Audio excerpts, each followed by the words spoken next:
Alright, welcome back to another episode here on our debt challenge on Hutan Pantai Farming Sim 25. So right now, I'm currently taking a nap. It's been a couple days since I've been on this save file. I was working on some other ones and things like that because I got so far ahead in this one. So I was kind of confused on what was going on because it'd been a couple days. But I looked around and I'm just checking the water right now. We need to refill these greenhouses and stuff. But yeah, we were basically at a point where it was just we needed to sleep a couple months and just kind of relax and take some time off after everything we've done so far on getting the big main dream farm set up and everything, and working on that first silage setup and everything and sell. So we took a nap for a couple months, took some time off, some rest, relaxation. We're gonna fill these greenhouses, and then today a big thing that's gonna make like everything streamlined and so much better is recently there was an update in the game, and there's a couple new balers.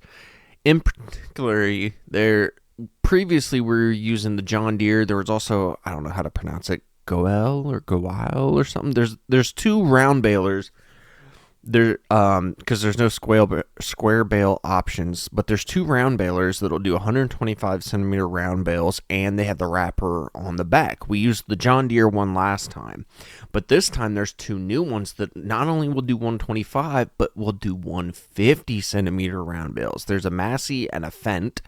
I think I was looking at, for this particular job, we were going to pick up the Fent because green grass, I don't know, I just wanted it over. So I was looking at that. So now we can do 150 centimeter bales. When you hear 125 to 150, you don't think that's a huge difference, but I think when I was looking, it's like a 2,000 liter increase.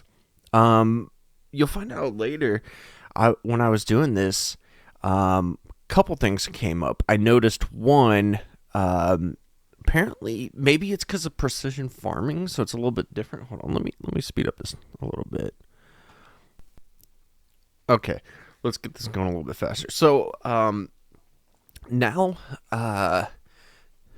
where was I at?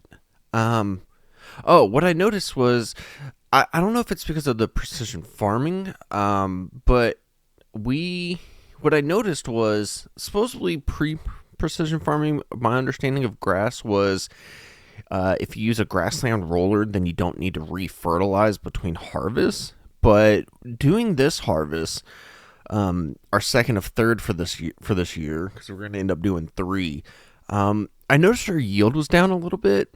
So I don't know if that's because of maybe the pH balance for the lime was off a little bit, because you're only supposed to lime every couple harvests, so maybe that dropped our yield a little bit, or if it was because maybe the fertilizer was off a little bit, and everything, because that dropped down some. So I think what I'm going to do before the third is I'm going to fertilize the field. So after this harvest, I'm going to fertilize the field to try and get the yield back up and see if that improves it. We might have to fertilize in between each harvest to keep the yield higher. But not only did we get a little bit less yield, and we were doing bigger bales, but man, we got significantly less bales, like a third less. Like last time we had 157. I think this time it was in the 90s. We'll find out later in the episode, but we got way, way, way less bales. I should look at the total yield in liters for the grass that ferments the silage, and check that out for next time or whatever, to see what our total was between the two, to see how much it dropped. But yeah. So right now we got to run over and drop off the soybeans. It's the peak month for that, and we'll get a little money from that. We're going to use that money plus the money we've made from the lettuce over the last couple months of resting.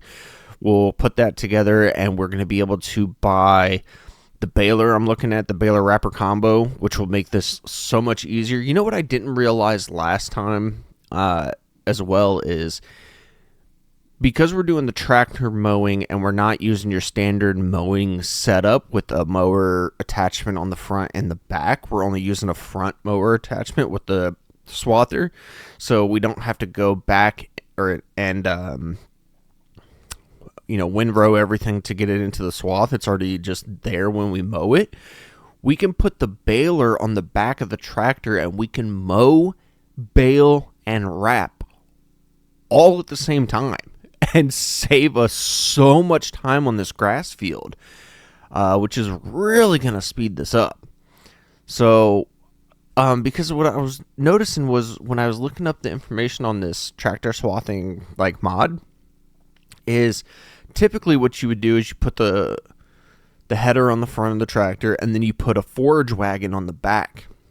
With a forage wagon on the back, it'll collect up that swath, and then you have to put it into the separator to separate the straw from whatever you're harvesting, wheat, soybeans, or whatever it is, But I was like, if we put a forage wagon on the back, we can pick up the grass and we can do some silage additive, which is another thing. I think we lost out on some because of the silage additive, because the John Deere has a silage additive tank, I believe. Yeah, because I had to buy some of the additive. We still have some on the pallet in the garage, but the new one that I bought doesn't have a silage additive tank. So unfortunately, we are going to lose quite a bit of yield from that as well. I didn't think about that until just now. But what I was saying is it'll pick it up, but we would need a silage bunker, and you have to put it in there. You'd have to flatten it. You'd have to cover it. You'd have to wait. I would much rather do bales. It's cleaner. It's simpler. It's much more efficient in my mind instead of dumping, and then you'd have to get something with a bucket to pick it back up, and it's just a lot. It's much more efficient in my eyes to do bales. So, looks like we made almost 150K from that, about 140 for that. So now we can go in and go down here to the baler, and it's a round baler. So there's two new ones. So last time we were using that, the Go Wild and the John Deere. We used the John Deere, but there's the two new balers, the Fendt and the Massey. I know the Fendt doesn't have an option for the silage additive, but I should have looked before I bought the Fendt at the Massey to see if the Massey had a silage additive tank. But this is the new baler we're going to be getting. I don't know, I just saw Fendt. I was like, I like Fendt, I like Massey, I like them both, but I was like, grass, green, fuck it. Let's see here. No, there's no silage additive tank on the Massey either. Okay, so they're both the same. Yeah, but change up the plate. It's July now, so, we'll go to 07 as opposed to the 06 and 2025. But yeah, we can put this on the back. We can do bigger bales, which means less bales to pick up. And like I said, it dropped. I think we did like 60 less bales. So that was a lot less trips. Plus, it's less trips when we go sell it. It's just a lot more efficient. And it's a much smaller baler. So it'll do bigger bales, but it's also a smaller baler. So it's easier to maneuver around the field and everything while we're doing everything. And we had enough that we can buy the trailer. We had to rent this last time and rent the baler, but this time we can just straight up buy it. So we'll have the baler wrapper. We'll have the trailer for the auto baler pickup. And now we own all that stuff. We didn't even have to finance nothing now. We still got a little bit of cash in the bank for now.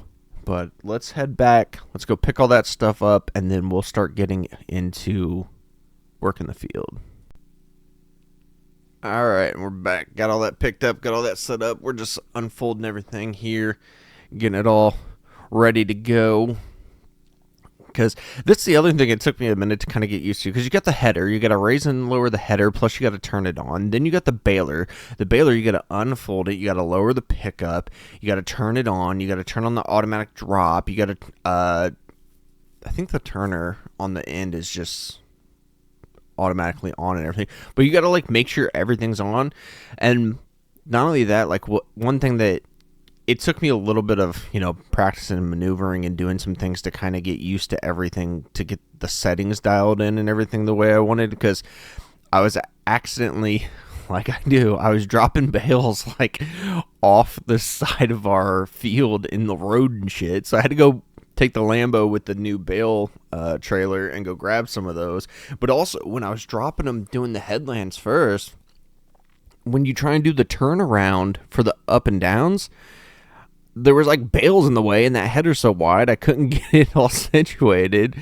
So it took me a little bit to get used to, but now that I've done the field once, by the end I got really proficient at it, I think, and I got pretty good.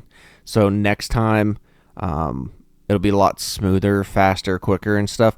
Plus, once we sell this load up, so here's a little bit better look. Once we sell this load of silage, we can buy another field and put a different crop into it. So we're not just doing grass, sleep, for silage. And I mean, we could also, with all the silage and everything, I don't feel like mixing up TMR and everything, but we could get some cows, You could always do cows and sell milk, or get water buffalo and do water buffalo milk. But I'm doing animals in my other playthrough, and I haven't really messed with animals. That's kind of why I'm doing that other playthrough on Riverbend Springs. But yeah, I think I just want to stick with crops, man. We're in the prime location. We got all the big fields around us. We can get us some big fun equipment. I like doing the crops. So we'll probably buy the little field next to us, right outside of our garage and everything. I think it's field 3. It's much smaller than the field 4 that we own right now. But, we could probably throw some soybeans in that. And we can use this, we could use this header and swath them, and then we'll get a little bit better yield out of it. But I think I'd rather just use the combine. Otherwise, what's the point of having the combine if we're going to do the tractor swathing with a forage wagon? And then we'd have to spend the money from selling the combine on the... what do you call it? The separator, which is expensive. I think it's like $125K. Yeah, see, here's where I run into the issue of that being in the way. So we're just going to go over here, and yeah, we're just going to move that out of the way. Right there. Okay. All right, I'm going to get into working this, and then we'll check in when I'm done here.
So we got all that finished up. It was much more efficient. We ended up with quite a few bales here, but not as much as before. So I'm gonna get started on this or whatever, but I think that's going to do it for this episode. If you like the episode, remember to like the episode, subscribe, and then next time we'll pick up with collecting all these bales, letting them ferment, and then we could probably sleep through, sell them, and buy our new field to start doing some more crops. So until next time.